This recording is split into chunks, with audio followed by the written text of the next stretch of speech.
amawulire gano ag'okutya Katonda tulembe okugatwala nga ga lusaku.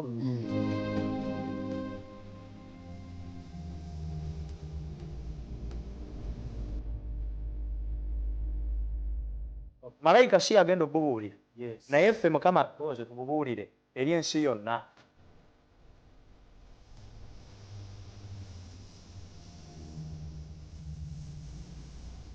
Amaanyi ago Yesu bwe yali agoogerako eri mu Yokaana yamuyita omwoyo ow'amazima.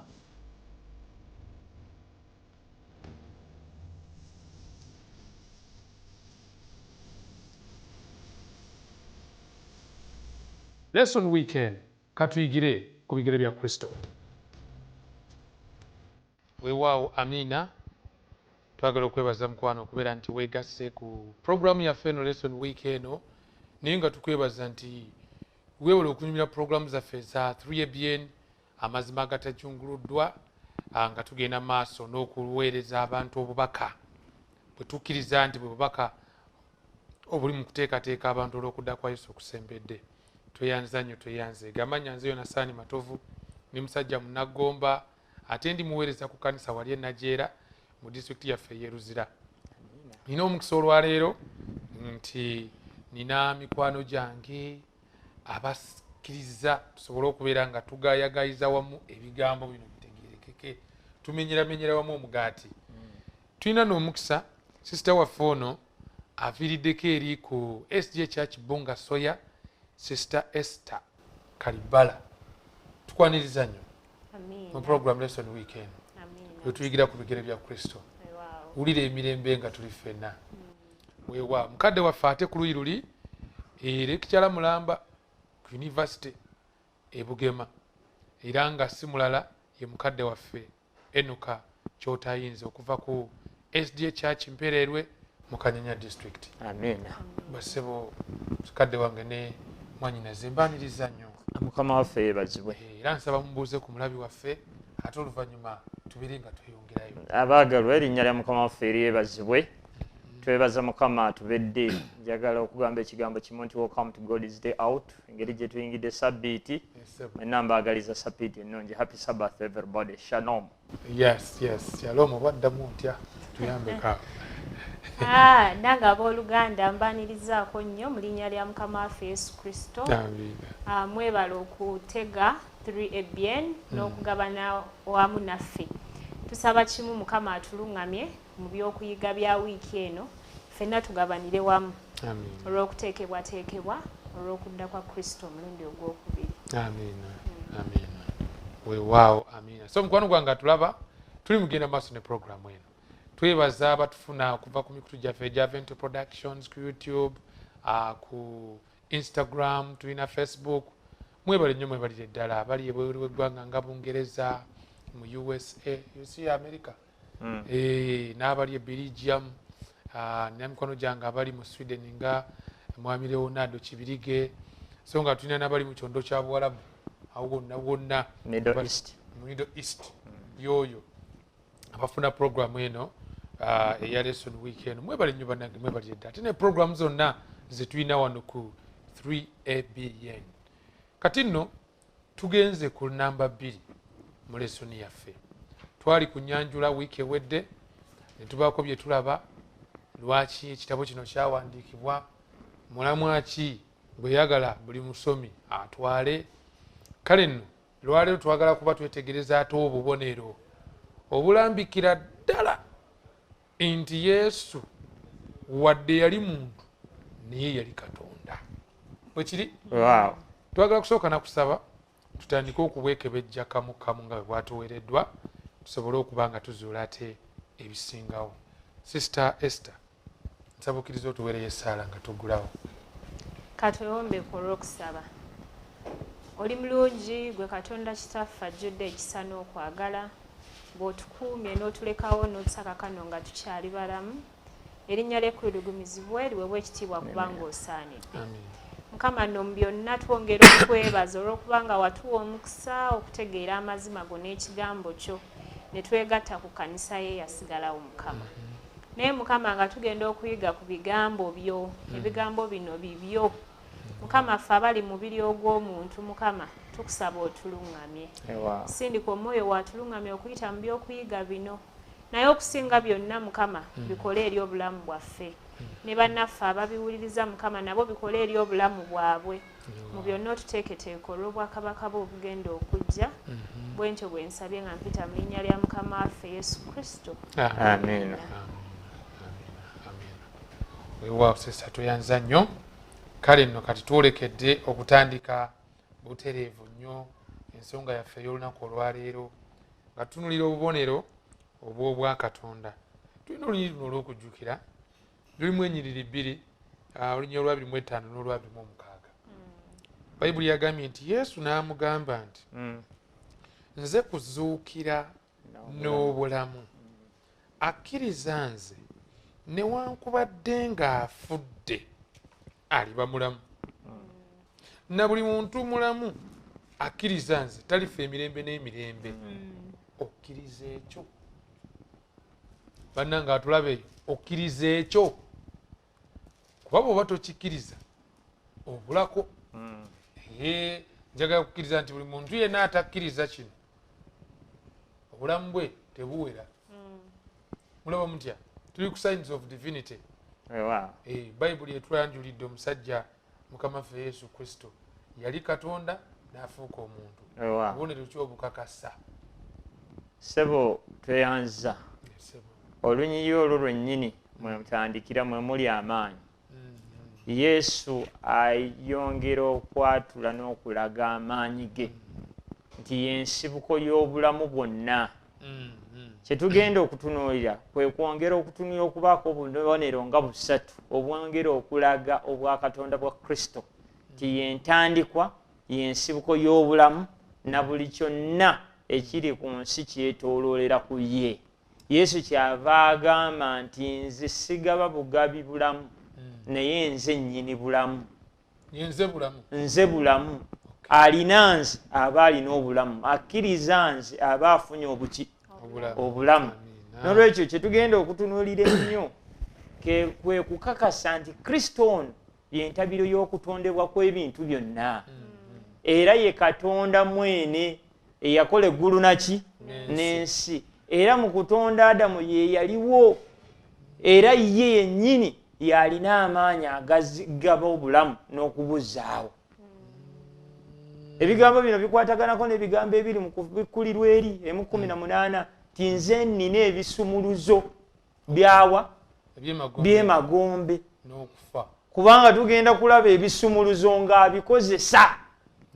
Alina amaanyi agasumulula entaana, alina amaanyi agoogera ebifudde ne biba biki biramu. N'olwekyo ekikulu kye tugenda okutunuulira bwe bwa Katonda bwa Kristo. Bwe bwa Katonda bwa Kristo.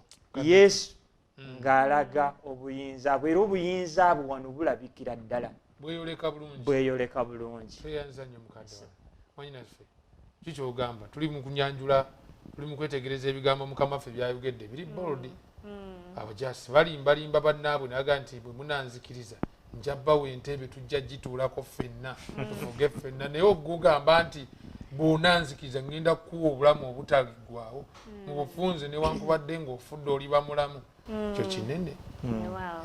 Si byangu okusuubiza banno ekyo. Kaakati era nange nja kuddayo waggulu mu lunyiriri lwaffe lunene olw'okujjukira nti Yesu n'amugamba nti nze kuzuukira n'obulamu.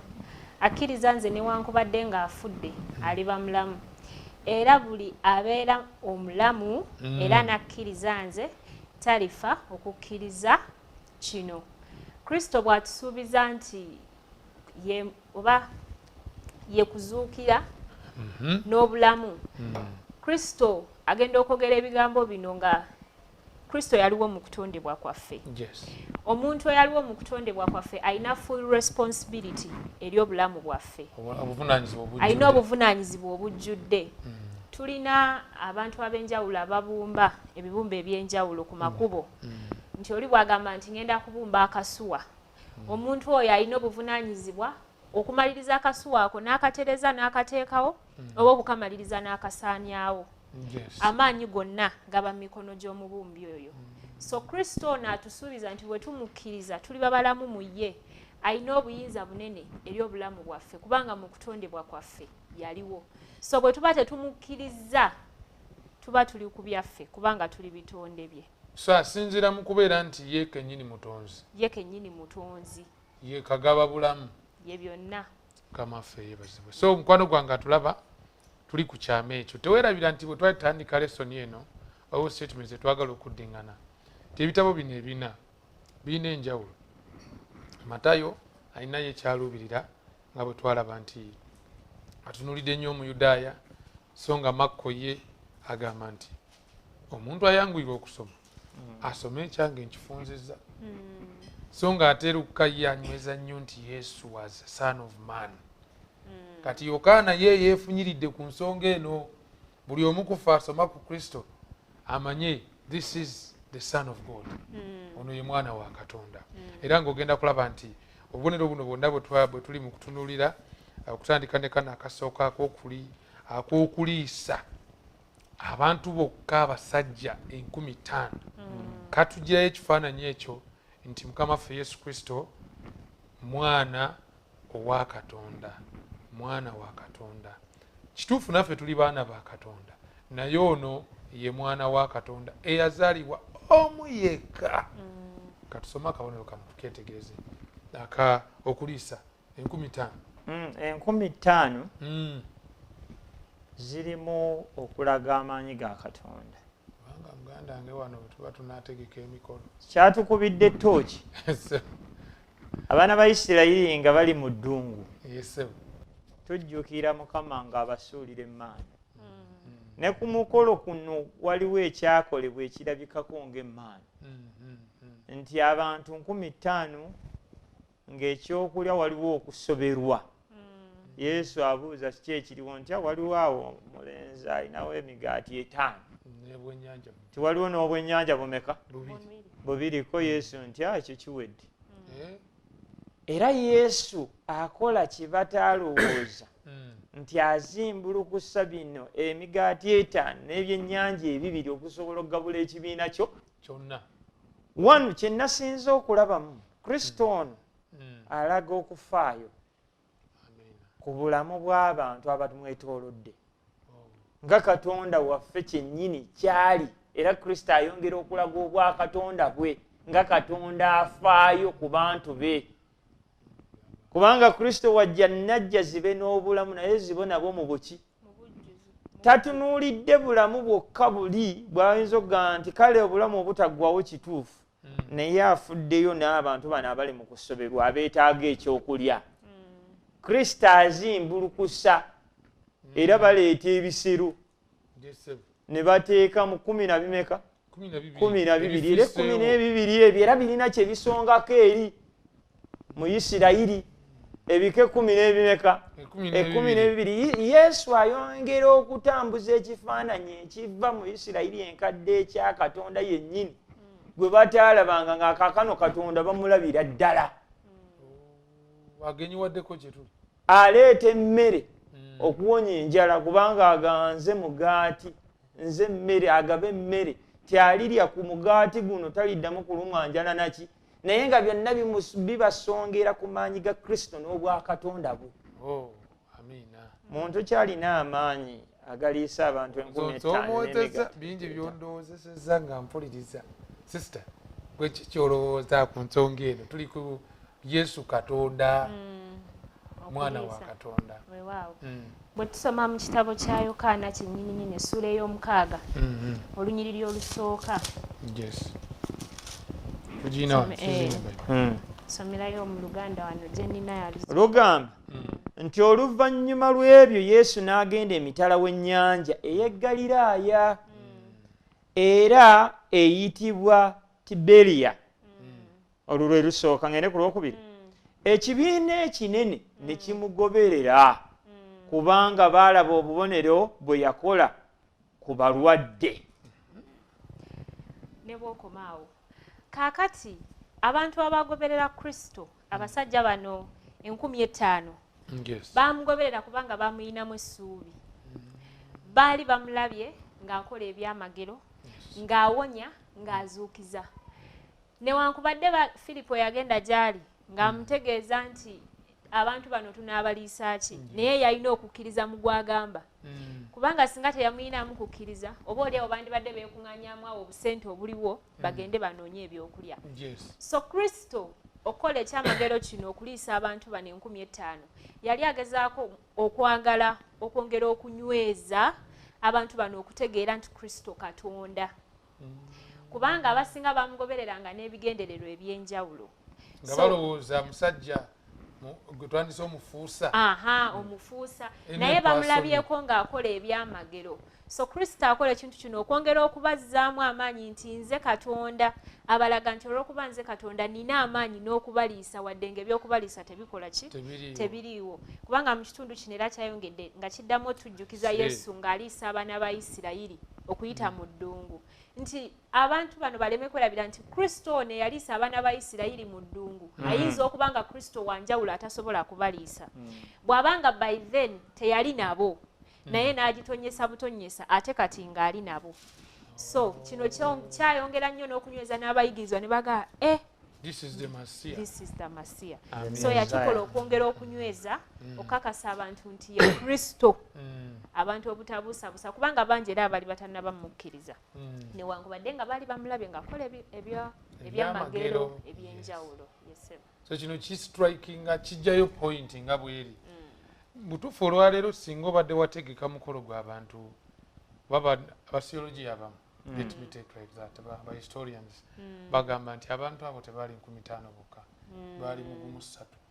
Ugattako abaana n'abakazi. Kubanga kigambibwa nti aboogerwako basajja. Mu kaliki eyo abakazi n'abaana tebaba balanga. Nolwekyo bwe tuba tubalowooza okukola ate jjukira abakazi batera okusinga abaami. Kali kanaana akalala mukadde akoogerwako akayinza okuba nga kekataawandiikibwako. Kyokka ate bonna balya ne wasigalawo n'obukunkumuka nabo ne babulonda. Naye singa obadde wategeka mukolo leero ku bajeti bwe tutuula tusookera ku mmere ya ssente mmeka. Nze ntera okulaba abasajja wali nga bawunzika bagamba bannaye abantu tubawe supu tubawe kino. Kwegamba ekintu ky'emmere okuliisa abantu si kintu kyangu. Kiraga nti omusajja ono kye yakola kyali kiraga nti wankizo ku muntu yenna ku nsi. With such a budget yabyennyanja 2 n'emigaati 5. Sebo kyayongera okubajjukiza nti biri bye muwulira ebyakolebwa ku bajjajjammwe kuliisibwa mu ddungu nze mwene nze yabikola kubanga olunyi lugamba mu Bakolinsi ery'ekisoboka 10:4 tekubanga baanywanga mu lwazi olw'omwoyo olwabagobereranga n'olwazi olwo yali ani? Kristo. Yesu Kristo ayongera okunyweza nti biri bye mwagamba nti twalina Katonda mu ddungu yakola bino ffe yatuliisa emmere biki yenze kaakano era ayogera gye muli azze gye muli. Amiina. Kwegamba obugaanira bwereere okukkiriza Kristo. Oba waliwo abamu abalyaga nti naye Kristo bwe naamukkiriza n'alyawa. Tebaliyo. Gati mu kika bwe banangobayo nze mbadde ndiira ku bano mbadde ndiira kalimu kange naye nategedde kale kituufu olunaku olw'omusanvu ye Sabbiiti Saturday. Naye bwe nakkiriza n'alyawa. Actually Musumba abaana n'abaliisa ki? Byonna bye twagala Kristo atulaga nti yennyini byo. Ye y'abirina. Waliwo emirundi mingi. Nanjagge kati we naafuuka omuadventi kyekiddako mwagala kundesa mwami wange mwagala kundesa kalimu kange. Kristo agamba nze mulimu nze mmere gy'onoonya nze bulamu bw'onoonya obonoonya mirembe yenze kubanga ebiseera ebisinga tugamba tya nze njagala mirembe naye emirembe tegiri walala wonna giri mu Kristo Yesu. Tumutume buli kirungi. Okukkuta kwonna kuli mu Kristo Yesu. Obuwanguzi bwonna buli mu Kristo Yesu. Obulungi bwonna bwe twagala bwe tuyaayaanira bwe tuwammanta buli mu Kristo Yesu. Eri kyava agamba nti awangula ensi yaani Yokaana 5:4-5 ekisooka eri agamba nti awangula ensi yaani okuleka oyo akkiriza nga Kristo ye mwana wa Katonda. Awatali ye tewali kuwangula nsi, tewali bulungi, tewali mirembe, tewali kukkuta. awatali Kristo kubanga ye gwe mugaati ogw'obulamu. Our statement wano agambe thus John is showing Jesus not only doing signs and wonders but doing signs and wonders that in their context should have had special meaning for the Jewish people. Jesus was pointing them in essence to his own divinity. Amen. Buli kyamagero Kristo kyakola akicalculatinga si bino ebyokugamba nti bw'otuuka mu paaka oyambuke olinye emotoka ezigenda egindi awo okugundi awo ffe we tuli ku nkulungo oyambuka awo waggulu nga kafene oyingire mu kanisa bwetunakwatako simply to prove nti nange nsobaako kyenkola wabula Kristo atuyambako otegeera nti yenze oli gwe mwasomako naye nga abasajja baafuna omukisa gw'amaanyi mukadde wa naye naffe era oluusi tugufuna okugeza mu COVID-19 abantu abasinga bagamba nze nandibadde omuadvent naye okusiba ku kanisa olunaku olulamba nze nina mukwano gwe naye agamba ennyimba zammwe zinnyumira muyimba naye okusiba ku kanisa olunaku olulamba emirimu bwe njirekawo ku Sunday ndi eki naye nga twafunako ku njego yano eyatugwamu COVID-19 buli muntu nga takyakola buli muntu ng'ali waka naye ndowooza nze sina myaka mingi nnyo naye ndowooza kyekiseera mwe nalabiramu ate nga emmere nnyingi n'okusinga bwe yali ebaddewo abantu nga balya nga bataata bali waka nga tebasuubira nti omuntu asobola okukwata omwezi gumu ebiri n'agumala ewaka ng'ali ekyemisana n'ekyenkya n'ekyeggulo nga n'omusaala tolina naye ng'amatooke weegali biriŋŋamye entula nga weebiri abantu baali era batono nnyo abaafa enjala mu COVID era abaafa nga ndwadde nti olaba ku mawulire balwana munnyo naye Katonda era yaliwo era bangi abantu mu kiseera ekyo abaategeera Katonda era bw'obanga wayita ne mu kiseera ekyo nga totegedde Katonda kugamba akyalina okukolamu omulimu munene kituufu. Interestingly kyekyewuunyisa kino nti bwe bamala okulaba Yesu Kristo kyakoze ekirabo ne bw'abagabudde abasajja ne bagamba naye ono kirabika ewuuyo agenda otukwakula mu mukono gw'abasajja bali bamusibira mu bbwa. Surely he is the prophet. Katusome olunyiri olw'ekumi wano tuli mu kitabo kya Yokaana mukwano gwange atulaba olunyiriri olw'ekumi 14 kyawo abantu bwe baalaba akabonero ke yakola ne bagamba nti mazima ono ye nnabbi oyo ajja mu nsi. olw'ekumi 15 kyawo Yesu bwe yategeera nga bagenda okujja okumukwata bamufuule kabaka n'addayo nate ku lusozi yekka. 26 agamba ti Yesu n'abaddamu n'abagamba nti ddala ddala mbagamba nti munnoonya si kubanga mwalaba obubonero naye kubanga mwalya ku migaati ne mukkuta. Anti bo baali basuubira omusajja agenda okujja abanunule abawonya embeera yonna kati wuuno atandise obikola babirabako ko boona alabika yennyini yoono.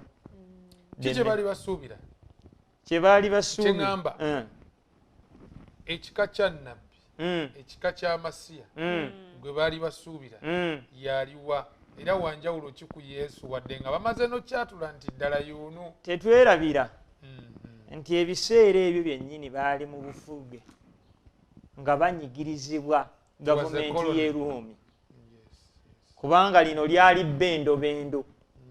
Naye mu bbeera ey'okunyigirizibwa kuno kwe baalimu Yesu bw'atandika omulimu alabika bagamba nti yeewuuyo agenda otujja mu mikono gy'okunyigirizibwa abasajja abatubinika emisolo abasajja abatulugunya. Kyova olaba bagamba no ono we tumukwata ne tumussa mu ntebe wali kiwedde era tujja kiraba nti ate mu maaso eyo kyabamalamu amaanyi gwe balowooza nti bwe bununuzi bwabwe yagenda oyimirira walwane n'abasajja golola waffe ate alabika nga ebintu si byaliko ye missoni ye alabika ndala kuba baali balowooleza mu political messiah agenda okubanunula mu kunyigirizibwa kw'embeera eya gavumenti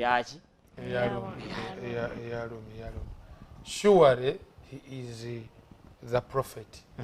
Mazima ddala ye nabbi. Kubanga atuwadde emmere ffenna ne tulya. Tebakimuyita mu aspect eri. Bakimuyita kubanga waliwo kyabakolera. Kyebabala. Babala. Naye kyakoze kiraga nti ye nabbi. Yes. Yes. Wadde nabbi gwe basuubira okwo. Naye omulere gwe bamufuuyira. Tuwummulemu bakadde wange. Tugenda kuba tukomawo ate twongere okuzuula ebisingawo. Tuli ku bubonero obulaga obwa Katonda bwa Mukama waffe Yesu Kristo.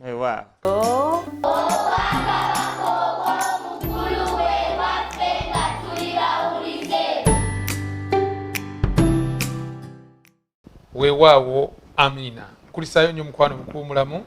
Tuli wakati mu program lesson weekend. Yakatwegattako mwebale nnyo ebalire ddala okubanga twegasseeko abali ewala n'okumpi. Mwebale nnyo mikwano. Bane mutukola bulungi buli weekomera ku 3BN. Wokawo ogenda osanga amazima agatajunguluddwa. Tewali gayiwa mutuzi. Ate banne kasukaali kayitiridde kanjiwemu amazzi ebyo wano nedda. Tuyiga lunyiriri kuki?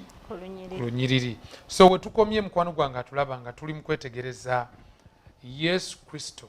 Surely he is the prophet. Ddala ddala ono ye nabbi oli. Nzaako njagadde okwongerako lwadde. Indefinite article. The prophet. Ye nabbi oli. Katusome katono nnyo mu ndagaano enkadde. Ku nabbi oli. Mukyamateeka mukadde. Sura 18 olunyole 15. 18:15. Ngesebo. Agamba bw'ati. Nabbi oli. Mukama Katonda wammwe alibayimusiza nabbi ava mu baganda bammwe afaanana nga nze oyo gwe muliwulira. Nole 18. 16 luli 15. Mbaleensaba lwa 18. Ngenda 18. Agamba ndibayimusiza nabbi okuva mu baganda bammwe afaanana nga mmwe era nditeeka ebigambo byange mu kamwa ke era alibabuulira byonna bye ndimulaga. Nabbi oli. Oli bamurifaalinga nako kuba yabasuubizibwa ne bagamba naye mu wano bwe baba batunuulira basinziira ku bigambo bino ebbanga lyonna balindirira nabbi ono naye nga bamulabira mu kifaananyi ekyokubeera political messiah. Kubanga Musa ajjukira balina ekifaananyi kye baamulabiramu. Naye kati okusuubiza kubagamba nti ndibayimusiza nabbi mu biseera ebyo mu ntuuko z'ebiseera kati ono waalabika yoono mwene eyatusuubizibwa. Enkawunta y'emu mbadde nsaba nayo tugyongereko. Kintu kino ndaba nga kinene nnyo kikulumukko. Yokaana essuula emu mukadde wange yali mu nsi. Waliwo olunyiriri wano.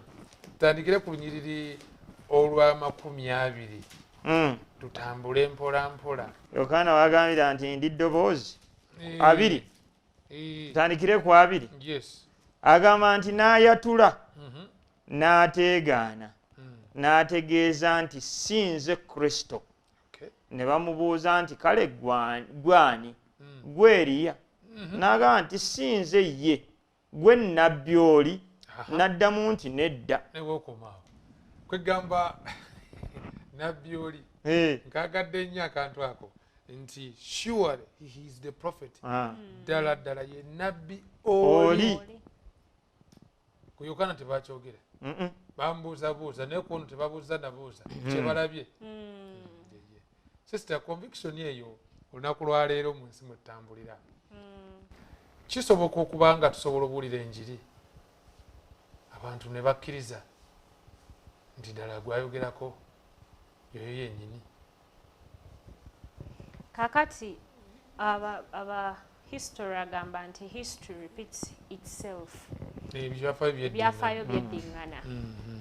Bwe tutunuulira abantu bano nga batandise okukkiriza nti ono ye nnabbi oli, bakkiriza olw'okuba nga bamulabyeko ng'alina ebyamagero byakola ki? Byakoze. Kati ate mu mulembe gwaffe ogwakaakati statement eyo singa mbadde njagala mu bantu tuli ku kizibu kubanga kati waliwo oba tugambe waliwo abagitegeera ate ne bagikozesa mu bukyamu nti kati obudde buno abantu okukkiriza nti wano waliwo Katonda ono ye nnabbi era basooka kulaba byamagero biki byakoze nti waliwo omulema atambudde ng'enkeera bonna bayiika bagamba ono yaani. Proof of a divine prophet today. Ayina obanga ayogera mu nnimi. Ayina obanga ayogera mu nnimi. Ng'atambuza abalema. Ng'abaseza abambulula. Nga byakola. Abambulako ebitambo. So kaakati abawa amazzi. Kati mu mulembe gwe tulimu abantu gwe bakkiriza nti oyo ye nnabbi era gwe bagamba nti oyo omusajja wa Katonda. Naye ate wali Kristo wabagambira nti we baagalira okumuteeka ku ntebe bamufuule kabaka olw'empaka n'abagamba nedda ng'ekiseera kye tekinnakola tekinnatuuka ate ng'abalaba mu kukkiriza mwe bakkiririza si mwe balina okukkiririza nti ye nnabbi nga wakyaliwo ebirina okukolebwa. So kye kimu naffe kye tulina kakati nti enjiri ey'amazima abantu mu ndaba yaayo tebagitegeera, balinda enjiri erimu ebyamagero eby'enjawulo, akabonero balinda okulaba akabonero nabo bagambe naye naawe ne bw'olaba gwe kyosobola okikola ng'oli mu buntu. Era wali walega nti oyo pasita wange kubanga ekyamazima okusinziira ku byakola gweoyinza kugaanirawa toyina omusajja akulaze nti onaze mulema n'atambula. Naye nga mukwano gwange ali eyo twagala kujjukiza bino nga tugenda ku katundu akaddako.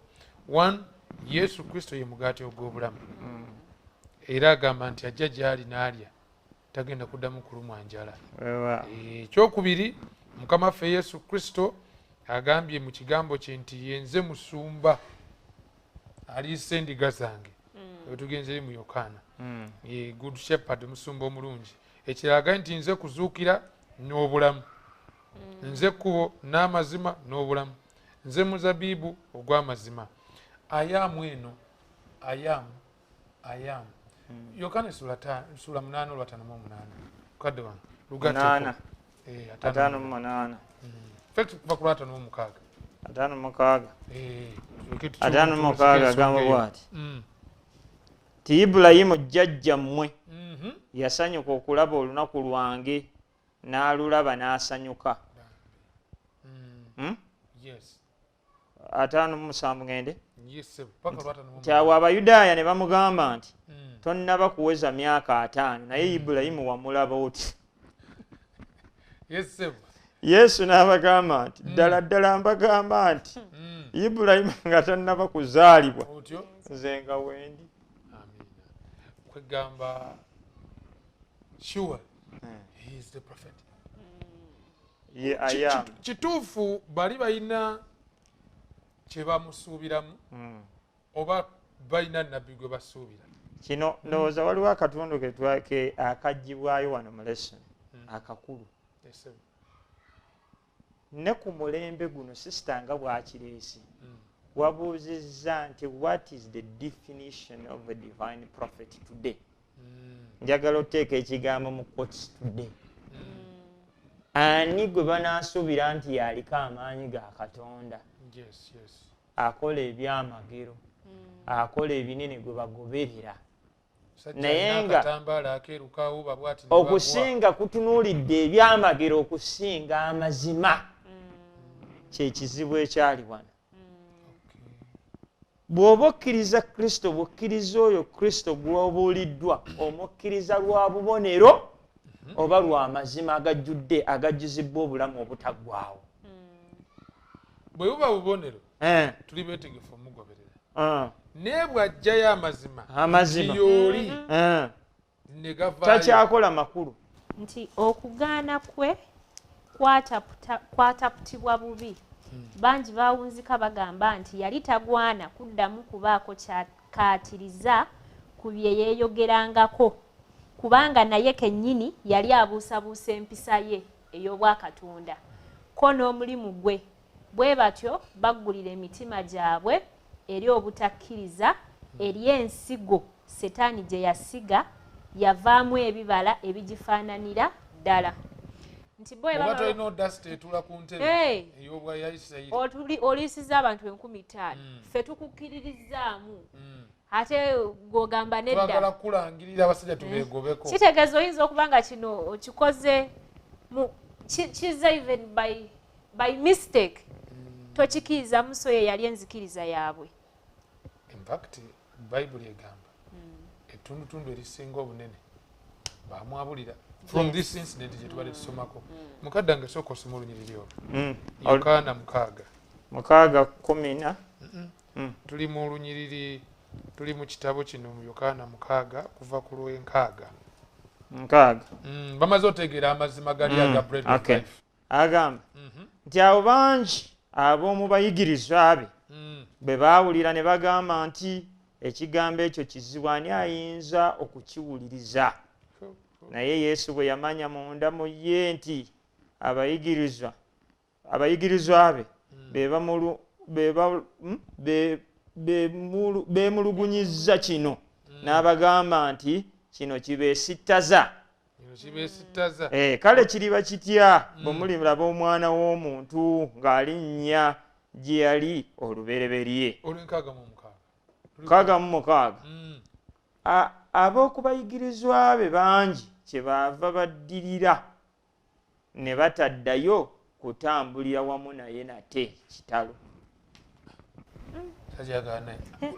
olina ekintu kimwogedde nti bwe baalaba ebyamagero bamukkiriza bwe yatandika okwogera amazima lwaki akoze ebyamagero tebikyakola makulu ne badduka abantu tebaagala bigambo tebaagala kigambo ekyamazima baagala ekyefaananyiriza tukyagenda maaso n'okwetegereza obubonero obw'obwakatonda bwa Kristo personally nzikiriza nti Yesu Kristo ye Katonda manyi nga naye bw'otyo bw'okkiriza Yesu yabuze ekibuuzo nti ekyo okkiriza ekyo waliwo ekibuuzo ekinene awo Yesu wamukkiriza lwaki tugende maaso Yesu wamukkiriza lwaki onsomoozezza naye nja kudda ne Samoni maaso awo mbakakase lwaki nakkiriza Yesu naye kyembakakasa sigala nga kyekimu ekyamukkiriza at least okuwonya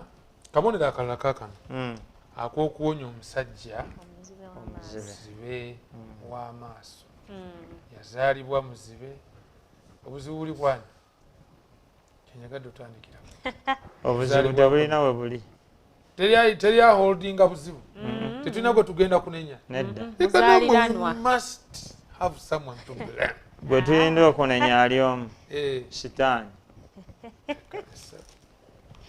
nenya atabeeko kyayogera sebo wano omuzibe okuwonya omusajja omuzibe mu ssula ey'omwenda tulaba Yesu atambula asinkana abantu abalina ebibuuzo ebingi sajja muzibe sajja bano ng'ensi egamba nti ono okuba bw'ati wateekwa okubaawo ki ensonga either ensonga nga bazadde be balina kye baasobya bwe buwangwa Yonasaani tasobola kutuukibwako bino byonna nga tebirina genesis byabyo oba background yabyo kanaaluzaala kanaalusomba kobo either bazadde be oba ono yennyini waliwo ekyabaawo kyeyasobya Yesu abagamba nti bwepu si bazadde ate siyani siye naye akiwunzika agamba nti bino byamubaako emirimu gya Katonda girabikire kwani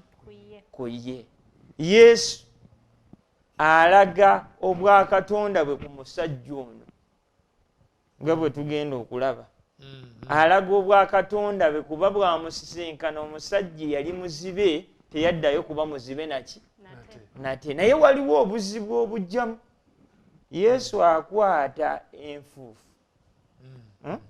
ayisa omusajja ono kuki ne wabaawo ekyebuuzibwa naye ate ekyo si kyekikulu akikola ku sabbiiti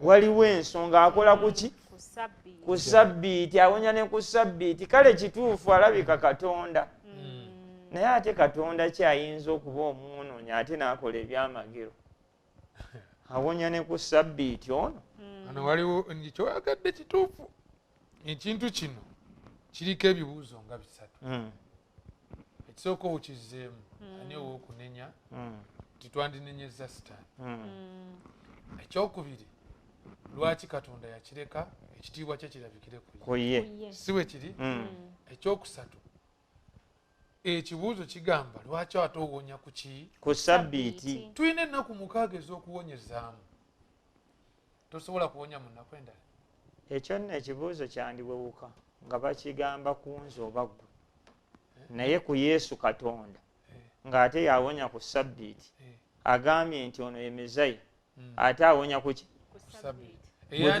eyandinywezezza etteeka n'okuliwa ekitiibwa bw'aba Yonasaani kale naye ono gwe twogerako Katonda tasobola kuba Katonda n'awonya ku sabbiiti kubanga bwino wuno agamba the narrator does not tell the reader until John 9:14 that Jesus did this healing on the Sabbath, which according to tradition and not scripture violated the Sabbath. Yes. Yesu yamenya sabbiiti according to tradition. Not the scripture. No, nze mbuuziza kibuuzo kyange yamenya sabbiiti teyagimenya sabbiiti teyagimenya naye yajongerako buzito actually yaginyweza yagiwa makulu na kitiibwa naye bo mu ndowooza yaabwe n'entegeera gye baali bategeeramu ekintu nga bw'agamba nti according to the tradition not to the scripture kuba scripture yali tegamba terina weeragira nti okusinziira Yesu kye yakola yamenya ki yamenya etteeka lya sabbiiti. In fact the scripture eraga bulazi nti Yesu yalaga ekyokulabirako ekituufu n'obukulu bwa sabbiiti. Kuba ekimu ku bireeta Kristo ku nsi ndowooza tujjukanyemu katono a part of the Messianic mission ekitundu kuyo kwali kusitula n'okuwa ekitiibwa etteeka. Olunyiriri olwomukadde nsaba osooka olusome Isaaya 42:21 agamba bw'ati olwa namwemu 20 ti Mukama yasiima olw'obutuukirivu bwe okukuza amateeka n'okugassaamu ekitiibwa. Agakuze agasseemu ekitiibwa kubanga ate nze ndabira ddala yo bagiyita reform. Is Jesus doing a Sabbath reform, a Sabbath deformation? A Sabbath reform. Kuba wano bo they concluded that he was not from God because they maintained that he does not keep the Sabbath. But others found it troubling that a sinner could do such signs. Naye omusajja ono omwonoonyi bwe kiba nga tavudde eri Katonda omusajja ono naye omwonoonyi ekyo akabonero akasooka kola akabonero ko kali classic kali divine awonyeza omuzibe kyeŋŋamba akabonero ak'okuzibula omuntu amaaso kabwa Katonda maanyi musana ye musana yabaganze musana gw'ensi toyinza kulaba awatali nze awatali ye tewali ate ng'ekyamazima n'enjuba eno bw'ogijjawo bino byonna ayongera tulaga nze musana nze mugaati ogw'obulamu nze kiki byonna bikulaga nti yentabiro y'ebintu byonna dayam nze yenze. Sister awo wenyini wetuli tukyali mugenda maaso Kristo okuwonya kwe ku sabbiiti kwongedde buzito kitiibwa nakuza bukulu bwa sabbiiti bwe kiri olwaleero eri abasawo kikyemwongedde abasawo nyizo obutogera ku profession eyo kubanga siri musawo naye nze nzikiriza nti Kristo okuwonya ku sabbiiti yayongera okulaga oba okunyweza sabbiiti ku biki okuwonya omuzibe w'amaaso kikolwa kirungi kizzaamu omuntu ono essuubi amaanyi ago agawonya kimuzaamu essuubi nti ku sabbiiti Kristo bw'awonyezaako kyaba akoze kya bwakatonda. Ate Bayibuli etugamba ku lunaku olwo tetukolerangako mirimu gyaffe okugyako emirimu gye ye. Era omuntu ono awonyezebwa amaaso yafunye okutegeera okulala n'okukkiriza Kristo n'okwongera okutegeera nti ono Kristo ye Katonda. Nti n'ebiseera ebimu tulina ebintu naffe bye tulaba mu kkanisa ng'ekintu kikoleddwa mu ngeri gye kirina okukolebwa naye olw'okuba tuli rigid era kakana abamu bafulumya ekkanisa naga kati baneno gye bantwala si ye watuufu. Watya tukedde enkya ku lunaku lwa Sabbaatu tusinza kuwedde ku saa 7 tugamba after lunch tugenda kugimala mu kulambula abakadde abali katundu tugenda kugimala nga tusabako wamu nabo okubazzaamu amaanyi ekkanisa ne tuziggala. Kyekisinga obulungi twateeka naye bannange ensonga eno yeetaaga okutegeerekeka 12 bw'oba osabira kakasa nti omu ku bo bamubatiza mu mwaka eyo goolo nno out of the 12 at least atya omu naye nga kiyinza okwetaagisa nti olweggulo mugende mu community mufulume.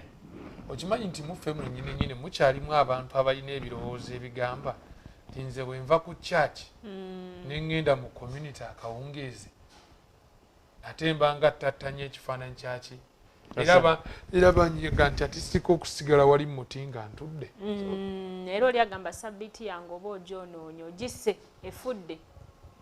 Kadde ndowooza mu bino byonna Kristo atulaga kubanga Katonda tetwerabira. Katonda kiki? Katonda kwagala.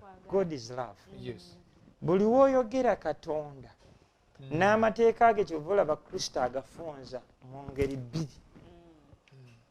Yagala mu Katonda wo n'omutima gugwo yagala muntu munno. Katonda alaga okwagala kwe gye tuli. Sabbiiti kabonero akongera okuzimba okwagala kwa Katonda. Kristo byonna byakola bino ebiraga obwa Katonda bwe byongera okuzimba okunyweza nti Katonda kola ki? Okwagala tosobola kwawula na sabbiiti. Tosobola okwagala tosobola kwawula na sabbiiti. Sabbiiti bw'etabaamu kwagala eyo teba sabbiiti. Ye waliyo okwagala okukula watali kukuwa muntu budde tekuliyo. Sofola bataddewo quality time to build this love. Ate mu kwagala okuleeteramu n'ebirabo ono yamuleetera kirabo kyakuzibuka maaso. Bannange olwasatu mu esatu musula ey'omwenda mukadde nalwo lugatteko ey'omwenda mu Yokaana tuli mu Yokaana 9:3. Yes. Agamba bw'ati 3:2-3. Okuva edda n'edda tewaawulirwanga nga waaliwo omuntu eyazibula amaaso g'omuntu eyazaalibwa nga muzibe w'amaaso. Omuntu oyo singa teyava wa Katonda teyandiyinzizza kukola kigambo singa teyava wa Katonda. Kati bo baddamu batya? Ne baddamu ne bamugamba nti gwe wazaalibwa mu bibi byereere naawe otuyigiriza ffe. Ne bamusindikira ebweru. Naye olwasatu mu omwenda nalwo lugatte. 3:9 nti Yesu n'agamba nti omusango gwe gwandeeta mu nsi muno abatalaba balabe n'abo abalaba babe bazibe b'amaaso. Tanyoomya oyo tanuluze. Alwana Abafalisaayo abalala abaali naye ne bawulira bwe batyo ne bamugamba nti naffe tuli bazibe b'amaaso. Yesu n'abagamba nti senga mubadde bazibe b'amaaso temwandibadde na kibi naye kaakano mugamba nti tulaba. Ekibi kyammwe kibeereraawo. Kagamba Kristo amaze okutukakasa. Naye olabye Kristo kyatuyigiriza ku ngeri gye tusobola okurelatingamu n'abantu abawakanya abazibu. abawakanya amazima bategeera bamugamba nti oyagalaga nti naffe tuli bazibe b'amaaso nti singa mubadde bazibe m'amaaso singa mubadde bazibe temwandibaddeko kibi mu bufunze abasajja bano baali bamanyi tugambe bwe tutyo era muli nga bakkiriza nti bakola ki bamanyi naye nga tebamanyi byonna baali bamanyi nnyo obulombolombo naye nga tebamanyi mazima kyali babwe kityo baali basibiddwa mu kintu kye batategeera katuwunzike mukadde wange kyobola olunyiruga nti yali mu nsi n'ensi yakolebwa ku lwe naye tebaamutegeera. Waliwo wano akantu ak'enjawulo nti ekyentiisa ennyo bwe buzibe bw'amaaso obw'omwoyo obw'abakulembeze b'eddiini.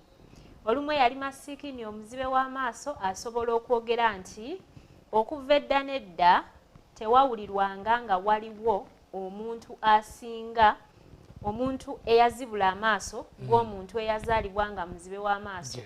Omuntu oyo singa teyava wa Katonda teyandiyinziza kukola kigambo kyokka ng'abakulembeze b'eddiini abalambisi b'ebyomwoyo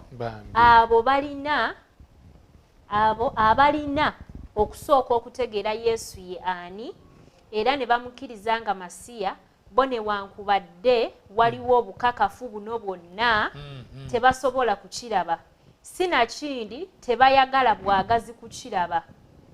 Laba okulabula okw'amaanyi ng'okwo ku ngeri y'emitima gyaffe gye gisobola okutulimba. Kitalo bannaddiini leero ate kino kyo bannaddiini bannange twekubemu ekifuba. Waliwo ebintu bingi nnyo ennaku zino bye tukola naye nga naffe tukimanyi nti bikyamu naye tusigala nga tubikola.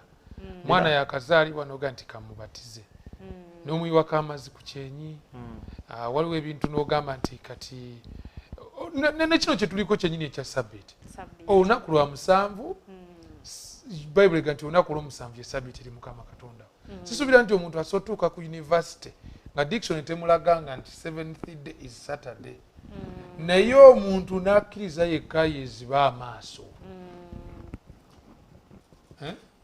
Ngezezaako taputa otapuse obuzibu bw'amaaso obw'ebyomwoyo bungi ku mulembe kati Katonda kyava yeerondera ebisirusiru eby'ensi ono eyazaalibwa nga muzibe n'amuzibula okuwa akabonero ti bano b'obadde onyooma ate nze nsobola bakozesa okuwulira enjiri yawe. Yokaana 3:19 ti guno gwe musango kubanga omusana guzze mu nsi abantu ne baagala enzikiza okukira omusana kubanga ebikolwa byabwe byali bibi. Mirundi mingi ensi gye yagadde ekizikiza okukira omusana kyekitalo ekinene era olinaga nti bino byenjoze bino mbimanyi okuva mu buto gwonjigiriza otya oyogedde ekigambo ekyangu ennyo omuntu agamba nti leero lwa mpozi mugenda kusaba leero lwa mukaaga si buzibe bw'amaaso nga n'ekigambo okiwulirira ddala 7th day muli ba 7th day musaba mpozi lwa mukaaga obunno nabwo buzibe bw'amaaso bunene ate buli mummwe abasajja abakugwa abebereyo ku mayinatisetendekero era olwana n'omusajja eyo se onagamba nti byoyogera nedda banna mukkirize tuwunzike. Emboozi tugamba nti teggwa malojjo ate ebiwoomerera biggwawo mangu. Akadde olw'okuba katusiibudde ate nga naffe twagala kasiibula tugenda wunzikiraawo. Okuzuukira kuno okwa Laazaalo loza buli omu ekigambo kimu bibiri bakadde bange nga mukadde wange n'emwanyinaze tubeere nga tuwunzika kubanga bw'oba oganye okukkiriza nti ono ye Masiya ng'akuwadde emmere n'ogaana okukkiriza nti ono ye Masiya ng'azibudde amaaso katulabe bw'ogaana okukkiriza omusajja amaze ennaku 4 mu 5